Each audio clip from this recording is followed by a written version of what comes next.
Frères et sœurs, bonjour, que Dieu vous bénisse. Aujourd'hui, lecture du dernier chapitre de Marc, le chapitre 16, Genèse 14 et Psaume 44. Je lis la parole du Seigneur qui sont autant de déclarations faites par ma bouche. Marc, chapitre 16, la résurrection de Jésus. Quand le jour du sabbat fut passé, Marie de Magdala, Marie, mère de Jacques, et Salomé achetèrent des huiles parfumées pour aller le mettre sur le corps de Jésus. Très tôt le dimanche matin, au lever du soleil, elles se rendirent au tombeau. Elles se disaient l'un à l'autre, « Qui va rouler pour nous la pierre de devant l'entrée du tombeau ?» Mais quand elles regardèrent, elles virent que la pierre, qui était très grande, avait déjà été roulée de côté. Elles entrèrent alors dans le tombeau. Elles virent là un jeune homme assis à droite qui portait une robe blanche. Et elles furent effrayées, mais il leur dit, « Ne soyez pas effrayés. Vous cherchez Jésus de Nazareth, celui qu'on a cloué sur la croix. Il est revenu à la vie, il n'est pas ici. Regardez, voici l'endroit où on l'avait mis. Allez maintenant, et dites à ses disciples, y compris Pierre, il ira vous attendre en Galilée. C'est là que vous le verrez, comme il vous l'a dit. » Elles sortirent alors et s'enfuirent loin du tombeau, car elles étaient toutes tremblantes et remplies de crainte.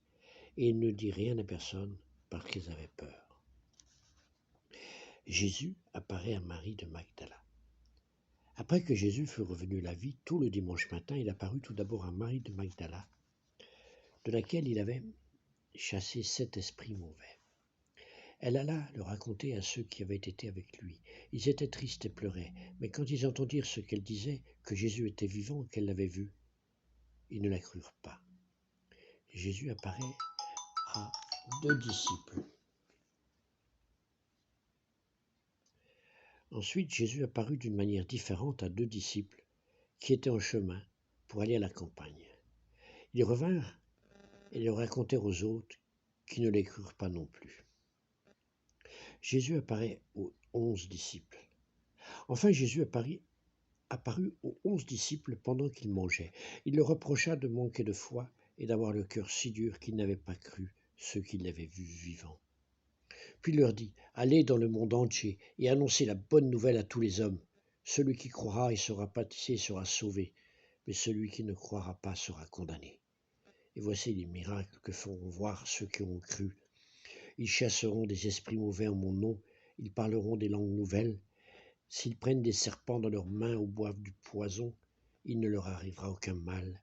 Ils poseront les mains sur les malades, et ceux-ci seront guéris. » Jésus retourne auprès de Dieu. Après leur avoir ainsi parlé, le Seigneur fut enlevé au ciel et s'assit à la droite de Dieu. Les disciples partirent pour annoncer partout la bonne nouvelle. Le Seigneur les aidait dans ce travail et montrait que leur prédication était vraie par des miracles qui les accompagnaient. Amen, c'était la parole du Seigneur. Nous allons maintenant lire le psaume 44. Psaume 44, et pourtant tu nous as rejetés. C'est un psaume du répertoire du chef de chorale, poème chanté, appartenant au recueil de la confrérie de Corée. Nous avons entendu de nos propres oreilles nos parents, nos grands-parents, nous ont raconté ce que toi-même, Dieu, il y a longtemps, tu as exproprié des nations pour établir notre nation. Tu as mis à mal des peuples pour faire de la place à ton peuple.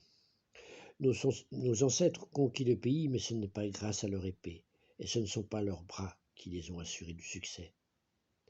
Mais c'est ton intervention en force, et ta présence accueillante, et ton amour pour eux. C'est toi, mon Dieu, mon roi, qui décide le succès de ton peuple. Grâce à toi, nous repoussons nos adversaires. Grâce à toi, nous piétinons nos ennemis.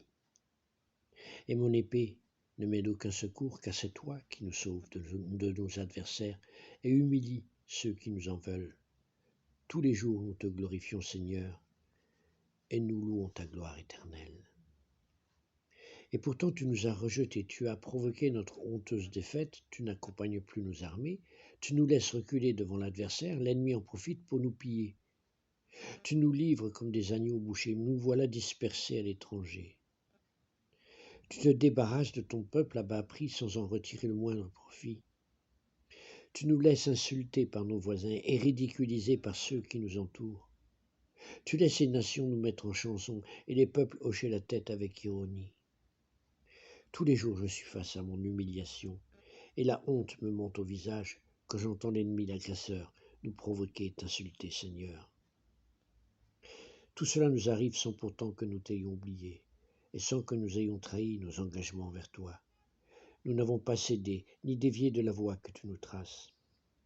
Mais tu nous as écrasés, nous voici dans le domaine des chacals. Tu nous as recouverts de l'ombre la plus noire. Si nous avions oublié qui est notre Dieu, si nous avions fait appel à d'autres dieux, tu n'aurais pas manqué, toi, de le savoir, car tu connais tous les secrets du cœur humain. À cause de toi, tous les jours, nous sommes exposés à la mort. On nous traite comme des agneaux de boucherie. Réveille-toi, Seigneur. Pourquoi restes-tu inactif? Réveille-toi une bonne fois et renonce à nous rejeter. Pourquoi refuses-tu de nous voir? Et oublies-tu nos misères, nos détresses, quand nous sommes effondrés dans la poussière, à plat ventre sur le sol? Entre en action pour venir à notre aide. Délivre-nous au nom de ta bonté. Au nom de ta bonté. Amen. Alléluia. C'était le psaume 44. Nous allons maintenant lire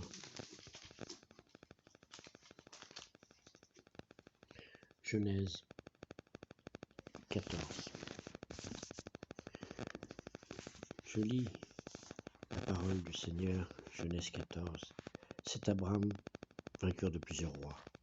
Durant leur règne, Amphraphel, roi de Shinéar, Arjok, roi d'Élasar, Kedorlaomer, roi d'Élam, et Tidéal, roi de Gojim, firent la guerre à Béra, roi de Sodome, à Birsha, roi de Gomorre, à Shinéab, roi d'Adma, à Sheméhéber, roi de Tsébéim, et au roi de Béla, c'est-à-dire Tsoar.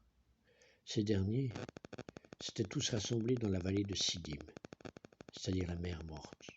Pendant 12 ans, ils avaient été soumis à Kedorlaomer, mais la 13e année, ils s'étaient révoltés.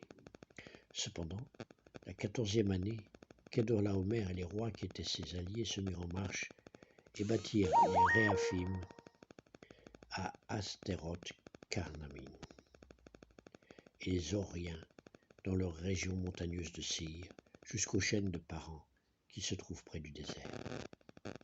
Puis ils repartirent, vinrent à Émispaf, c'est-à-dire Kadès, et bâtirent les Amalécites sur tout leur territoire, ainsi que les Amoréens installés à Hatzasson-Tamar. Alors les rois de Sodome, de Gomorre, d'Adma, de Tseboïn et de Béla, c'est-à-dire Tsoar, s'avancèrent. Ils se rangèrent en ordre de bataille contre eux dans la vallée de Siddim, contre Kedorlaomer, roi d'Élam, Tidéal, roi de Gojim, Amraphel, roi de Shinéar, et Arjok, roi d'Élasar. Ils étaient 4 rois contre 5. La vallée de Siddim était couverte de puits de bitume. Le roi de Sodome et celui de Gomorre prirent la fuite et y tombèrent. Le reste s'enfuit vers la montagne. Les vainqueurs s'emparèrent de toutes les richesses de Sodome et de Gomorre et de toutes leurs provisions, puis ils s'en allèrent. Ils s'emparèrent aussi avec ses biens de Lot, le fils du frère d'Abraham, avant de s'en aller. C'est qu'il habitait à Sodome. Un rescapé vint l'annoncer à Abraham, l'Hébreu. Celui-ci habitait parmi les chaînes de Mamré l'Amoréen, un frère d'Eshcol et d'Aner. En effet, il avait fait alliance avec lui. Dès qu'Abraham apprit que son neveu avait été fait prisonnier, il arma 318 de ses plus braves serviteurs, nés chez lui, et il poursuivit les rois jusqu'à Dan. Il divisa sa troupe pour les attaquer de nuit avec ses serviteurs. Il les battit et les poursuivit jusqu'à Shoba, qui est au nord de Damas. Il ramena toutes les richesses, il ramena même son neveu Lot avec ses biens, ainsi que les femmes et le peuple. Abraham, béni par Melchisédek. Lorsqu'Abraham revint de sa victoire sur Kedorlaomer et sur les rois qui étaient ses alliés, le roi de Sodome sortit à sa rencontre dans la vallée de Chavé, c'est-à-dire la vallée du roi. Melchizedek, roi de Salem, fit apporter du pain et du vin. Il était prêtre, Dieu très haut. Il bénit Abraham en disant « Qu'Abraham soit béni par le Dieu très haut, le maître du ciel et de la terre. Béni soit le Dieu très haut qui a livré tes ennemis entre tes mains. » Abraham lui donna la dîme de tout. Le roi de Sodome dit à Abraham « Donne-moi les personnes et prends pour toi les richesses. » Abraham répondit au roi de Sodome « Je jure le matin levé vers l'Éternel, le Dieu très haut, le maître du ciel et de la terre, je ne prendrai rien du tout de tout ce qui t'appartient, même pas un fil ni un cordon de sandales, afin que tu ne puisses pas dire « c'est moi qui ai enrichi Abraham. » Il n'y aura rien pour moi, sauf ce qu'ont mangé les jeunes gens et la part des hommes qui m'ont accompagné. Aner, Échol et Mamré, eux, ils prendront leur part. Amen, alléluia, c'était la parole du Seigneur, chapitre 14 de Genèse. Frères et sœurs, que Dieu vous bénisse, que vous passez vraiment une journée de bénédiction. Que le Saint-Esprit de Dieu, l'Esprit d'Éternel, l'Esprit de Dieu, règne sur tous les secteurs de votre vie et de tous les moments de votre journée. Et que votre journée soit bénie.